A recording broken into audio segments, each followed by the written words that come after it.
degmada Ayl ما شاء الله magaalada quruxda iyo bilicda dalxiiska jawiga wacan leh ee degmada Ayl halkani waa daartii sayidka qalcadii sayidka waxaa la dhisay 100 sano ka hor 120 sano ku dhawaad ما شاء الله sayidka ayaa halkan u yimi kabacdi markuu dhulka kale loo soo jibiyay taleex iyo mirshe iyo maxaan ku yiraahdaa gaal jabiye meel yiraahdo nugaasha ku taal iyo qalcadahaas kalixeed iyo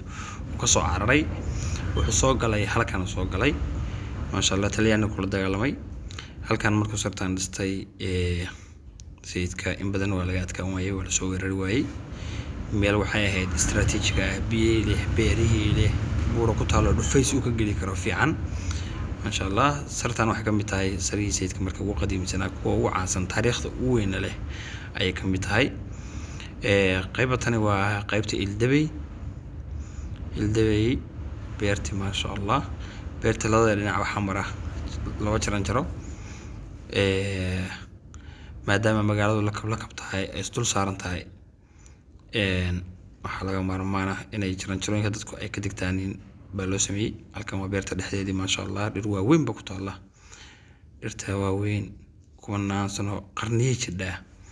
ما شاء الله halkan waa qaybta hoose halka jaran jarada dhinacaas ku taala dhankana markii magaalada sare loo baxayo qaybtana magaalada hoose loo degayaa waa isla daawad kaliya intaan ما شاء الله jaran jarada waa aad buu dheer tahay qofku dhowr jeer markuu maro ku xiiqaya hal mar hada soo mid waa ku xiiqaysaaba magaalada waa magaalo jawi wacan leh ما شاء الله buuro hoose ku taalo jawigeeda aad fiican yahay dalxiis badan loo yimaado halka dugsi quraan baa ku yaala dugsi quraanka in badan oo reeyay oo ka soo bixin baa umaleynaya in quraan soo dhigteen qaybtan waa qaybta hoose daawad beeraha iyo bay ku taala beeray leedahay ما شاء الله beero waaweyn wadada waxay aadaa baday xaafada labaad ee Ayl ما شاء الله beertu waa tan beero badan baalkan ku yaala roobkii waa dhaw la tagay roob tufaan ah oo yimi ayaa beerihii inta badan la tagay laakiin si beerihii inta badan waa dhaqan yihiin beertan oo kala hadar beer ما شاء الله qurxoon weeye waxa ku yaala leentiisa arkaysaan babaygii saytuunkii waa waxyaabo badan oo qudaar ku taala batiiqi baa ku yaal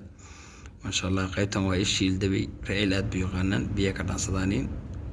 qarniyo wala ka dhaansanay waa il rabbaaniya